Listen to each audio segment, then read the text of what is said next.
시편 142편 1절로 7절의 말씀을 가지고 진태양난에 빠진 다윗이라는 제목으로 이 시간 하나님의 은혜를 나누고자 합니다. 요즘 신문지상에서 자주 등장하는 말이 있는데요, 고물가, 고금리, 고환율, 즉 삼고시대라는 말을 우리는 심심치 않게 들을 것입니다. 그 정도로 지금 전 세계는 물가와 금리, 환율이 그야말로 걷잡을 수 없을 만큼 계속해서 오르면서 전 세계 경제는 총체적인 어려움을 겪고 있습니다. 올해 5월에 강원도 춘천에 개장된 레고랜드, 여러분 아시죠? 네. 이 레고랜드는 세계에서 두 번째로 가장 큰 레고랜드라고 하는데요, 아시아에서는 가장 큰 규모의 라고 해서 세간의 이목을 끌었습니다. 그런데 이렇게 엄청나게 큰 레고랜드도 지속적인 적자의 늪에 빠져나오지 못했고, 무엇보다도 레고랜드 건설을 주도했던 강원중도개발공사가 부도가 나게 되면서 빚 보증을 서게 된 강원도가 대신 갚아줘야 되는 그 최악의 상황까지 이르게 되었던 것입니다. 그러자 강원지사는 회생 절차를 통해서 빚을 일부 탕감받아 강원도의 부담을 줄여보겠다라는 고육지책을 내보였지만, 어쨌든 이 일로 인해서 벌써 회의에서는 대한민국 신용도 자체를 재검토해야 된다라는 말이 나올 정도로 매우 경제적으로 어려운 상황에 처해 있습니다. 최근 영국에서도 트러스 총리가 44일 만에 사임을 하게 되는 충격적인 일이 일어났습니다. 리즈 트러스는 영국의 78대 총리였는데요, 영국에서는 엘리자베스 2세 그리고 찰스 3세 이어서 세 번째 여성 총리가 되는 영광을 누리게 되었습니다. 화면에 보면 이 여성의 얼굴이 나오는데요, 얼마나 아름답고 곱습니까? 그죠? 그런데 이 리즈 트러스 총리는 후보 시절 때부터 줄곧 주장해왔던 바는 감세 규제 완화를 통해서 경기 부양책을 내놓았습니다. 그런데 문제는 감세 정책을 통해서 구멍이 나는 그 재정을 어떻게 메꿀 것인지에 대한 구체적인 대안이 없었습니다. 결국 이 감세 정책은 국채 가격의 폭락을 부추기는 매개체가 되어버리고, 그리고 영국이 감세 정책을 시작하고 난 이후에 연기금이 무려 242조 원이 증발되면서 영국의 재정에 대한 우려가 현실로 드러나게 되면서, 이에 따른 책임으로 리즈 트러스는 44일 만에 사임을 하게 되었습니다. 여러분, 이처럼 개인은 개인대로, 가정은 가정대로, 나라는 나라대로 어려움에 처해 있고, 그 문제를 해결해 보려고 다양한 방법들을 시도해 보지만, 여러분 중요한 것은 미봉책이다라는 것이죠. 아니, 그 모든 해결해 보려는 그 모든 방법들이 밑빠진 독에 물 붓는 것과 같은 악순환의 연속일 뿐입니다. 여러분, 우리가 운동을 안 해보신 분들은 운동을 하면 그 운동을 한 거에 대한 몸을 쓰지 않는 거에 대한 그 피로도가 며칠 동안은 가지 않습니까? 그러면 운동을 해서 몸이 찌뿌둥한 것은 뭘로 풀어야 됩니까? 운동을 통해서 풀어야 되거든요. 반드시. 그래야 그게 나중에는 이상이 없습니다. 운동을 했는데 내가 쓰지 않는 그 근육을 쓰게 되어서 그것으로 인해서 몸이 찌뿌둥한데 사우나에 간다? 그거는 일시적인 해결책에 불과한 거죠. 신앙적인 것도 그렇습니다. 여러분들 가정 안에 이 신앙적인 문제로 인해서 힘들 때, 여러분 우리가 인간적인 방법으로 다양한 방법들을 동원해서 사용해 보지만 사실은 그것은 밑빠진 독에 물 붓는 것과 같습니다. 예를 들어 볼까요? 자녀들과의 관계에 있어서 신앙적인 문제 때문에 마찰이 생깁니다. 그러면 둘 중에 한 사람은 양보를 하거나 어느 정도 적당한 타협점을 보고 이해를 해줘야 그 문제가 풀리고 관계가 원만해지겠죠. 그런데 여러분, 진짜 이것만큼은 내가 양보할 수 없다. 그것이 바로 주일 성수고 주일 성수다라고 한다면 여러분 어떻게 하셔야 되겠습니까? 네? 가서 주일날 맛있는 거 막 그 전날부터 맛있는 거 막 사주고 용돈을 5만 원 줬던 것을 20만 원 올려주고 그래서 여러분 해결될까요? 안 돼요. 그럼 어떻게 해야 됩니까, 목사님? 저도 잘 모르겠어요. 그러나 한 가지 분명한 것은 신앙적인 것은 신앙적으로 풀어야 된다는 겁니다. 그렇지 않으면 또 문제가 생겨요. 오늘 본문의 말씀인 시편 142편은 누가 지었던 시냐? 다윗이 지었던 시입니다. 그런데 이 다윗이 시편 142편의 말씀을 지었을 당시의 상황은 무려 다윗이 10년간 유랑 생활을 하면서 숱한 고초를 당하고 그리고 그는 지금 가정에 있는 것이 아니라 아둘람 굴 속에 응거하고 있던 때였습니다. 그 소문을 듣고 소외계층의 사람들이 몰려들었는데 무려 그 가족들을 포함한 식솔들이 무려 400명이나 되었습니다. 그런데 이 400명의 사람들이 완벽한 무장태세를 갖추고 그야말로 1인당 1인 한 사람당 그 100사람의 능력을 갖추면서 그렇게 있느냐? 아니에요. 다 오합지졸과 같은 사람들이었습니다. 그만큼 다윗은 사면초가 진퇴양난과 같이 매우 힘들고 어려운 상황 속에서 오늘 시편 142편의 말씀을 기록했던 것입니다. 그런데 오늘 본문을 보면 이 다윗은 자신의 어려운 처지를 여러 곳에서 묘사를 합니다. 2절 말씀에 보면 이렇게 표현하죠. 내 원통함과 내 우환으로 자신의 어려운 처지를 표현하고 있습니다. 쉽게 말하면 다윗은 지금 아들람 굴에 갇혀 있으면서 그 상황들이 그야말로 가시덤불과 같아서 마치 그 가시덤불로 인해서 질식해버리는 것 같은 상황에 처해 있다라는 그 표현을 내 원통함과 내 우환으로 표현하고 있습니다. 게다가 3절에 가서는 이렇게 말합니다. 원수들이 나를 잡으려고 올무를 설치해 놓았다라고 표현하고 있습니다. 그런데 문제는 뭐냐? 그런 고통 중에 그의 우편에는 아무도 없었다. 즉 도와줄 자가 한 사람도 없었다라고 말하고 있습니다. 게다가 또 4절에 보시면 오른쪽을 살펴보소서 나를 아는 이도 없고 나의 피난처도 없고 내 영혼을 돌보는 이도 없나이다. 즉 다윗의 그 처한 그 상황에 대해서 그냥 마음은 헤아려 줄 수 있겠지만 실질적으로 도움을 줄 수 있는 사람은 한 사람도 없었다는 사실입니다. 7절에 가서도요. 내 영혼을 옥에서 이끌어라는 말이 나옵니다.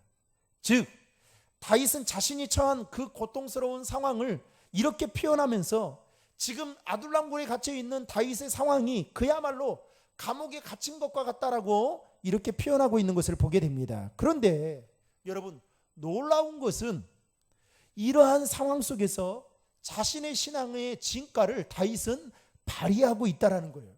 그리고 이 사건을 통해서 다윗은 10년간의 유랑 생활을 마치고 이제 사울에 이어 이스라엘의 두 번째 왕으로 등극을 하게 됩니다. 그렇다면 어떻게 해서 다윗은 지금 자신이 처한 그 어려움의 상황을 여러분 동굴 속에 사는 사람 없잖아요. 아무리 힘들어도 지금 여러분 자가집이 아니어도 동굴에 사는 사람 없잖아요. 그러지 않아요? 얼마나 여러분 행복하게 살고 있어요. 이 다윗과 같이 그 어려운 상황을 다윗은 그러면 어떻게 타개해 갈 수 있었는지 오늘 본문을 통해서 그 비결을 함께 찾아가는 시간이 되기를 바랍니다. 첫 번째로 다윗은 어려운 상황 속에서도 뭐 했다고요? 하나님을 신뢰했다는 겁니다. 6절의 말씀을 화면을 보고 우리 다 함께 읽겠습니다.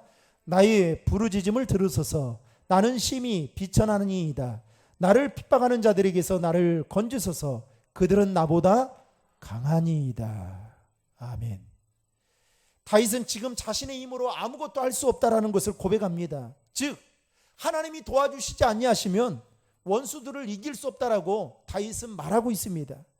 그만큼 다윗은 하나님께 모든 것을 맡기고 신뢰했던 신앙의 사람이었음을 6절의 말씀을 통해서도 알 수가 있습니다. 게다가 오늘 본문 3절을 보시면 다윗은 또 이렇게 말하고 있는데요. 3절의 말씀 화면을 보고 읽겠습니다.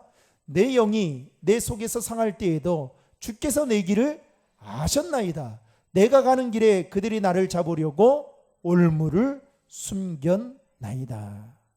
다윗은 지금 아둘람굴에 갇혀 있을 만큼 고립된 상태에 있었지만, 즉 사면초가와 같은 상황 속에 있었지만 하나님께서 자신의 그 앞길을 뭐 한다고요? 잘 아시고 계신다라고 고백하고 있습니다.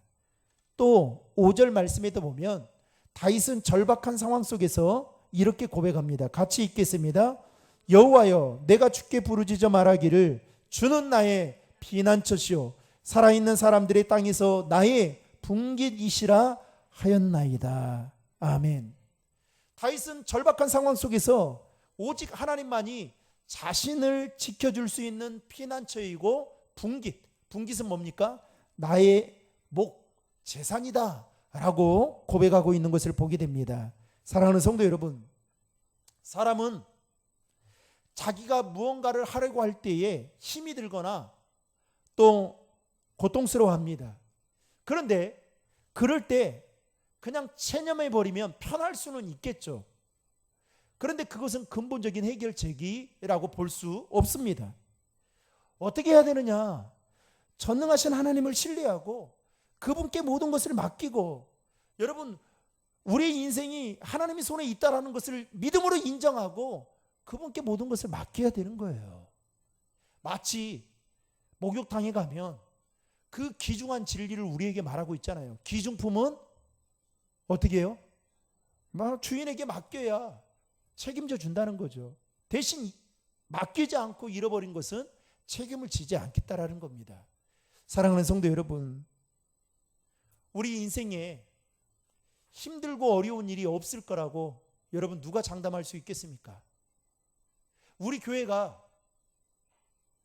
작년에 그리고 작년과 올해 내년에 여러분 더 나빠질 거라고, 더 좋아질 거라고 누가 장담할 수 있겠습니까? 아무도 알 수 없습니다.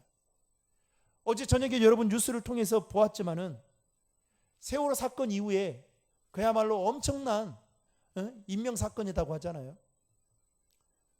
오늘 우리 장로님들하고 정기당회를 하면서도 참 마음 아팠던 것은 그 어린 아이가 얼마나 졸라댔던지 그 가보고 싶다고 해서 그 아이를 데리고 이태원에 나갔다는 거예요. 그런데 그 자리에서 죽었다 하잖아요. 부모랑 아이랑. 누가 그 일이 일어날 거라고 누가 알겠어요. 압사당한 그 영상을 제가 봤더니 정말 기가 막히더라고요.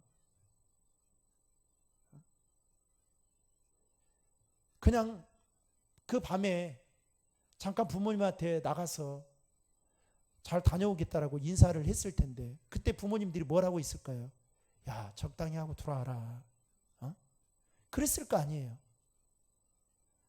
그런데 그렇게 영영 이별할 것을 누가 알았겠냐고요. 다니엘서에 보면 다니엘과 세 친구가 바벨론 포로로 끌려가게 됩니다.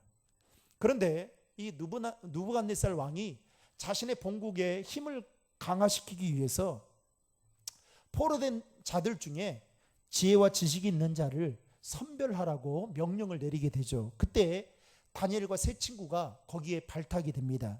그만큼 다니엘과 세 친구는 포로이긴 했지만 총기가 있었던 자들이었습니다. 그래서 느부갓네살 왕이 그들에게 바벨론 학문과 언어를 가르치게 합니다. 심지어는 먹는 것까지도 구별해서 먹을 수 있을 만큼 왕이 제공해주는 음식만을 먹게 할 정도로 철저하게 관리를 하게 합니다. 그러다 어느 날 느부갓네살 왕이 자신을 위해서 금신상을 만들어 놓고 모든 관리들에게 명하기를 엎드려 절하라 라고 시킵니다. 그런데 다니엘이 그 말을 듣고 아니 내키는 거예요. 내가 아무리 바벨론의 포로로 지금 포로된 상태이지만 이것은 아니다. 내가 믿는 그 하나님을 믿는 자라면 이것은 철저하게 우상 앞에 절하는 행위다 라고 생각을 하고 어떻게 하느냐? 끝까지 거부하게 됩니다. 결국 느부갓네살 왕 앞에 다니엘과 세 친구가 끌려오게 됩니다. 그런데 왕이 마지막 기회를 주죠. 금신상 앞에 절을 하면 살려주겠다. 아니, 이제 출세의 길이 열릴 수도 있는 상황입니다. 그런데 만약에 그렇지 않으면 평소보다 7배나 뜨거운 풀무불 속에 던져 넣을 것이다. 아무리 너희들이 총기가 있고 뛰어나다 할지라도 머리 그거 소용없다. 너희들보다 더 뛰어난 사람들 분명히 있을 거니까. 그래서 이야기를 합니다. 그런데 여러분 다니엘과 세 친구가 어떻게 합니까? 거부합니다. 여러분 왜 거부했을까요? 하나님을 신뢰하는 믿음이 있었기 때문에 거부할 수 있었던 것입니다. 아니 비록 그리 아니하실지라도 하나님이 내 생명 풀무불 속에 던져 넣어서 가져간다 할지라도 나는 하나님이 싫어하는 우상 앞에 절하는 것만큼은 내가 목에 칼이 들어와도 하지 않겠다라는 하나님을 신뢰하는 믿음이 다니엘과 세 친구에게 있었던 것입니다. 그리고 그들은 풀무불 속에 들어가게 됩니다. 그런데 사자굴 속에도 들어가게 되죠. 그런데 놀랍게도 머리털 하나 상하지 않고 하나님께서 그들의 생명을 다 건져내 주시고 심지어는 그들을 높이고 그들을 승진시켜 주시는 것을 우리는 다니엘서 말씀을 통해서 보게 됩니다. 사랑하는 성도 여러분, 오늘날 사람들이 의지하는 세상의 것들, 일종의 돈과 권력과 명예와 인기와 인맥과 학력, 이것들이 겉으로 보기에는 우리의 인생을 더 행복하게 해줄 것처럼 보일 수 있겠지만 실상은 썩은 동아줄과 같다라는 것을 여러분 꼭 기억하셔야 됩니다. 돈 쫓아가면요, 돈에 망합니다.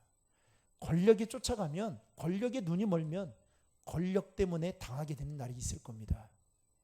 교회도 마찬가지예요. 우리 권사님 기도해 주셨는데 교회가 세상을 쫓아가고 세속화되어지면, 제가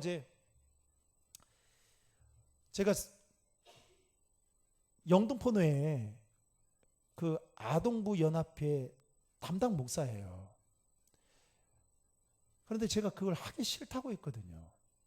왜냐하면 우리 교회에 제가 챙기는 것도 힘든데 왜 저 같은 사람을, 왜 이렇게 하기 싫다는 사람을 왜 세웠는지. 그래서 제가 계속해서 올해 어디 오셔서 말씀 좀 전해 주십시오, 뭐 해 주십시오, 한 번도 간 적이 없습니다. 그리고 그때마다 교회에 일이 있어서 또 가지 않았던 것도 있습니다. 그런데 연말이 돼서 어제 이제 아동부 연합회, 영등포노회 아동부 연합회에서 어린이 축구 대회를 한다고 와서 말씀을 전해달라는 거예요. 그래서 이제 말씀을 전하러 갔습니다. 아침에 일찍 일어나가지고 이제 가서, 그런데 제가 그 현장에 가서 실망을 많이 했어요. 일단은 첫 번째는 이 행사를 왜 하는가 싶은 생각이 불현듯 들었습니다. 제가 어제 고린도 전서의 말씀을 전하면서 우리의 삶의 목표는 이 우리가 운동장에 뛰는 뜀박질 같은 선수지만 그 선수의 목표는 상을 받기 위해서인 것처럼 우리의 목표는 하나님의 영광이다. 그거 잊어버리면 우리 아이들이 그 축구하다가도 싸움하고 욕하고 난리 칠 거다. 너희들 그런 마음을 갖지 마라. 이제 그런 말을 하는데, 제가 거기에 일찍 도착해서 한 30분을 기다리는데 그 교회 대표로 참여하는 아이들이 입에서 이 러시아 욕이 나가는데요. 어느 누구도 제재하거나 어느 누구도 말하는 교사가 없더라고요. 제가 일단 그게 놀랐고, 두 번째는 행사도 행사지만 예배가 중요한 거 아니겠습니까? 그러면 예배를 드릴 수 있도록 준비를 잘 해야죠. 아이들이 그 예배를 드린다고 하는데 다 서 있는 거예요. 얼마나 아파요. 얼마나 힘들겠어요. 서 있는 게. 축구화를 신고. 그래서 어떤 애는 막 땅바닥에 주저앉고요. 또 서 있고. 근데 더 놀라운 것은 그 순서지를 만들어 와서 예배를 진행하는 그 집사님이 찬양도 모르는 찬양을 올려놔가지고 음악 하나 핸드폰으로 음악을, 여러분 요즘은 블루투스 다 있지 않아요? 연결하면 소리가 얼마나 빵빵하게 나요. 핸드폰 마이크 대가지고 하는데 노래도 모르는 거예요. 제가 거기서 깨달은 게 하나 있어요. 기도하는 목사님도 체크도 안 하고 예배는 시작해버리고, 기도하는 목사님도 나중에서야 오고. 그래서 이게 뭔가, 애들이 말씀도 읽지도 않고 기도하는데 다 눈 뜨고 있고, 이걸 왜 하는가? 영등포노회에서 돈이 많으니까 돈 줘가지고 이거 쓸데없으니까 이렇게 하는 건가? 우리 교회 주지 좀. 이런 생각이 드는 거예요. 그러면서 우리 권사님 어제 이제 나와가지고 예배 이거 성찬 준비하는데, 여러분 성찬 우습게 볼 일이 아니에요. 교회 일을 그렇습니다. 성찬 한번 준비하려면 일주일을 여러분 고민하고 기도하고 준비해요. 성찬의 빵, 여러분 시원하는 빵이 여러분 그냥 그 빵집에 가면 있는지 압니까? 예약해놔야 돼요. 그리고 가져오고, 성찬 전병도 뭐 여러분 그냥 가서 기독교백화점 가져와서 다 하고, 이거 다 딸고, 어제는 딸다가 보니까 그 구멍이 막혀가지고 우리 권사님 가져가서 그 다시 해온다고. 그래서 아무튼 어제 다 이제 세팅을 다 해놓은 거예요.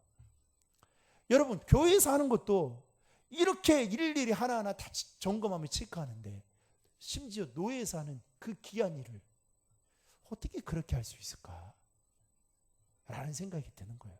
그러면서 한 가지 깨달은 게, 교회가 세상보다 못하구나. 그러니까 교회에 있는 아이들이 다 세상 밖으로 다 뛰쳐가고, 여러분 교회가 즐겁고 재밌으면 어떻게 하겠어요?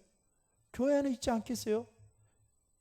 우리 청년들이 재밌으니까 자기들이 나와가지고 그 금요일날 밤에 한 10명씩 되는 청년들이 나와서 기도하고, 교역자 비어있는 그 사이에 올 때까지 자기들이 기도한다 하잖아요.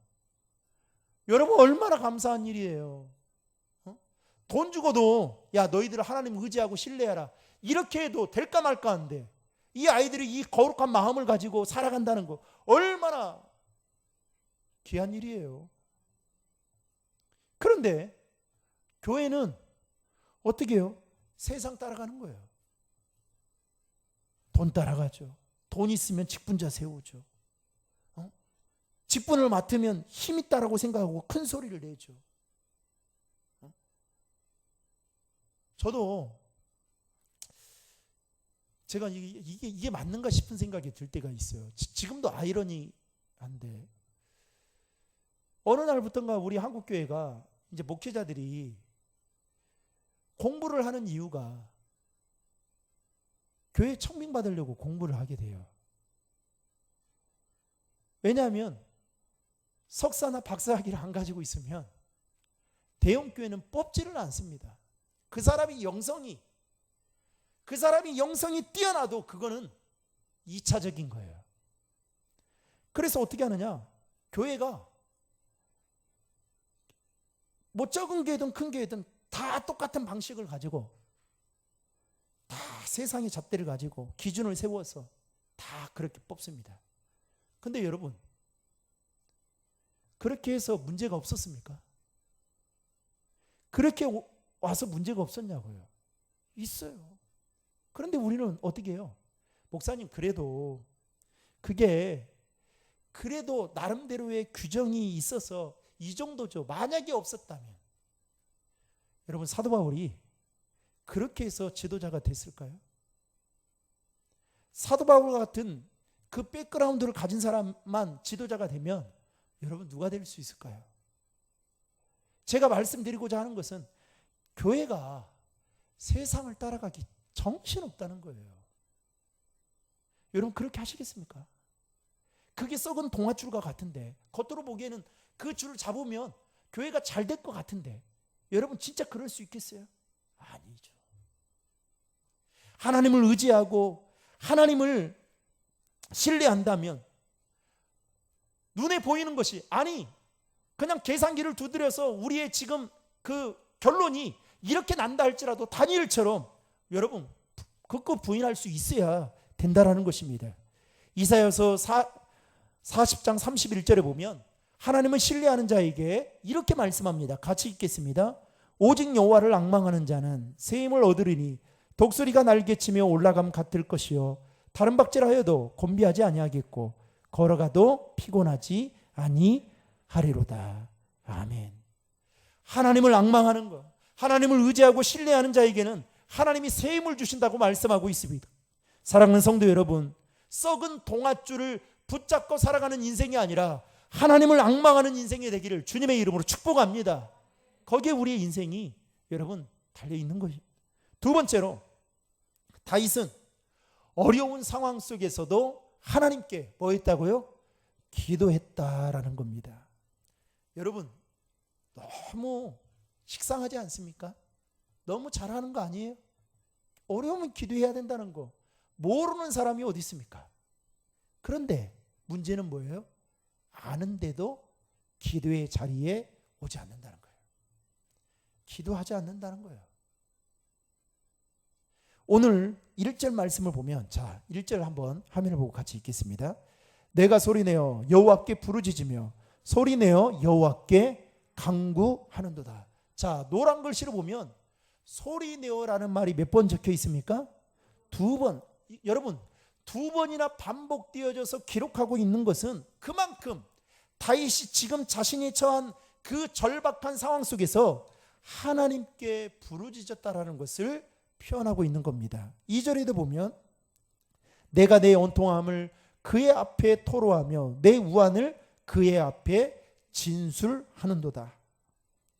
토로한다라는 이 말이 히브리어로 세파크라는 말인데요, 이 말의 뜻을 살펴보니까 붓다, 쏟다, 즉 자신이 지금 처한 그 모든 사정을 주님 앞에 숨김없이 털어놓을 정도로 아주 간절하게 기도했다라는 것을 말하고 있습니다.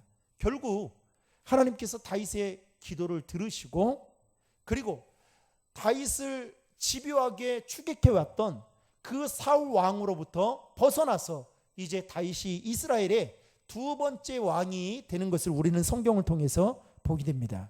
제가 언젠가 인터넷에서 본 간증 중에 실제로 있었던 일인데, 청주의 어느 한 집사님의 남편이 건축자재 공장을 운영하고 있었습니다.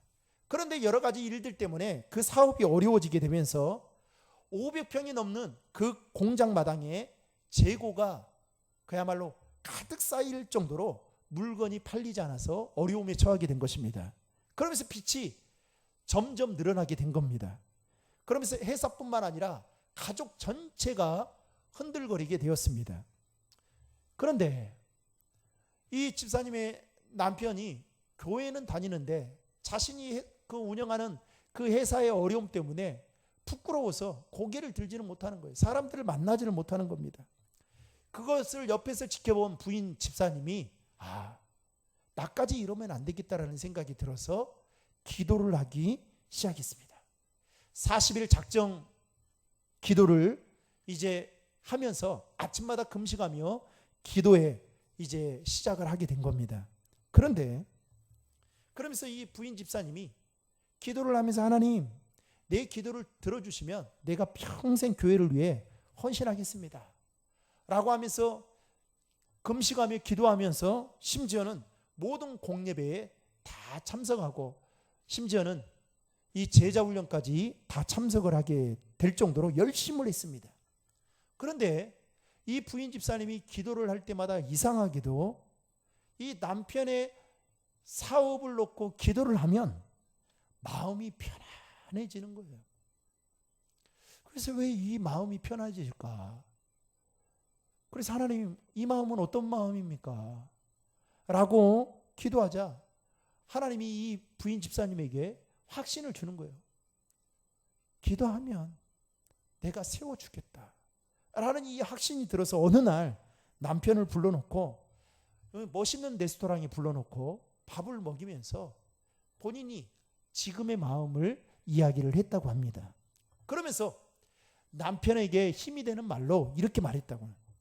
지금 500평이 넘는 그 마당 앞에 쌓여있는 재고가 있긴 하겠지만 걱정하지 말고 계속해서 물건을 만들라고 그렇게 남편에게 요청을 한 겁니다. 그랬더니 남편이 이 부인이 이상한가 싶은 거예요. 왜냐하면 맛있는 레스토랑에 가서 맛있는 음식도 사주면서 이 말을 하니까 진짜 제정신인가? 나는 지금 속이 뒤집어지는데 왜 이런 말을 할까? 그런데 여러분 40일 기도가 끝이 나는 그 마지막 날 기적과 같은 일이 벌어지게 되었습니다. 지금까지 잘 팔리지 않았던 건축자재가 갑자기 여기저기서 주문 전화가 빗발치기 쏟아졌습니다. 그래서 도대체 이게 무슨 이유인가?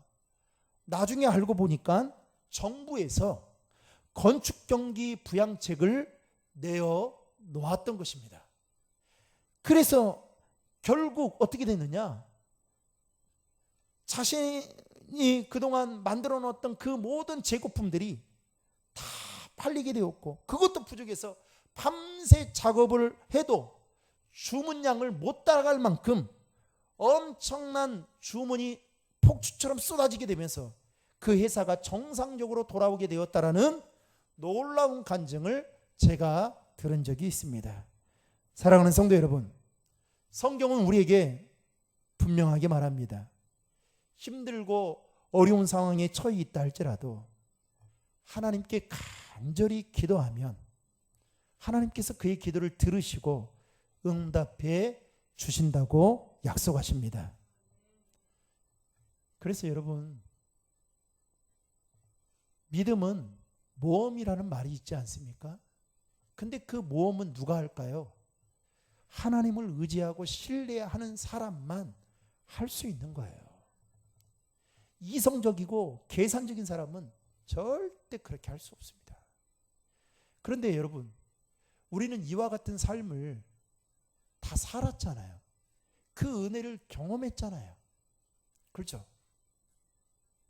따라서 우리의 삶에도 마찬가지입니다.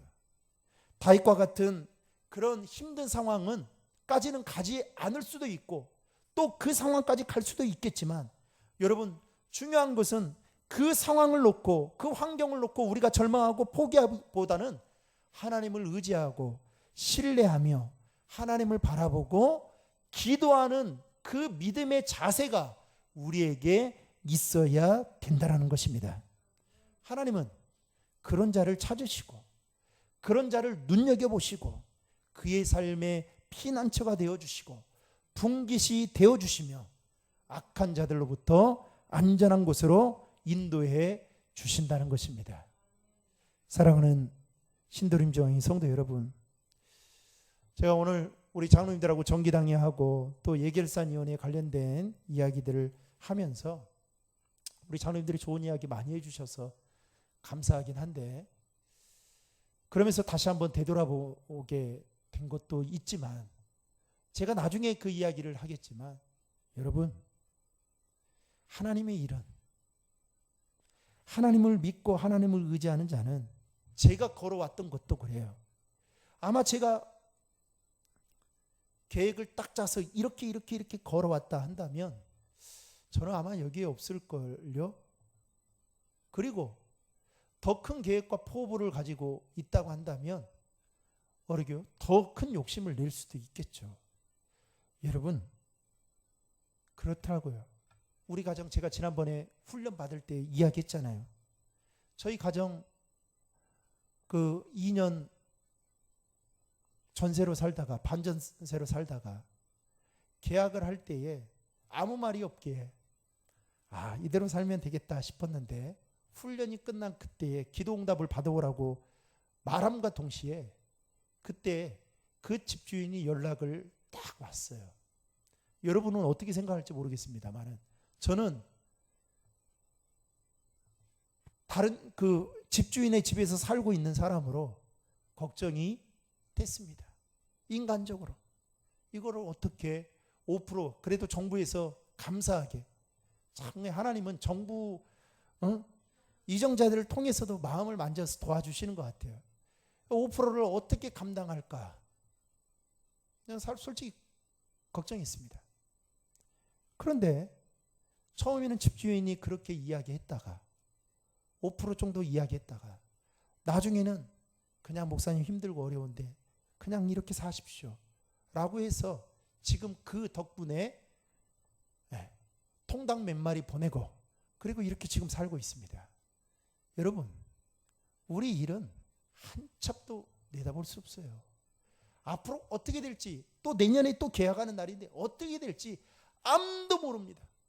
그러나 여러분, 하나님 좋은 분 아니겠습니까? 하나님 우리의 형편과 사정을 너무 잘 아시고 여러분 채워주시는 분 아니시겠습니까? 그 하나님, 다윗도 하나님을 바라볼 수 없는 상황에서 바라봤을 때에 결국 그 아둘람 굴에서 벗어나 이제 왕궁으로 들어오게 되는 것을 우리는 성경을 통해서 보듯이 여러분 이러한 은혜가 저와 여러분들이 하나님을 의지하고 하나님을 바라보고 하나님께 기도함으로 말미암아 경험할 수 있기를 주님의 이름으로 축복합니다.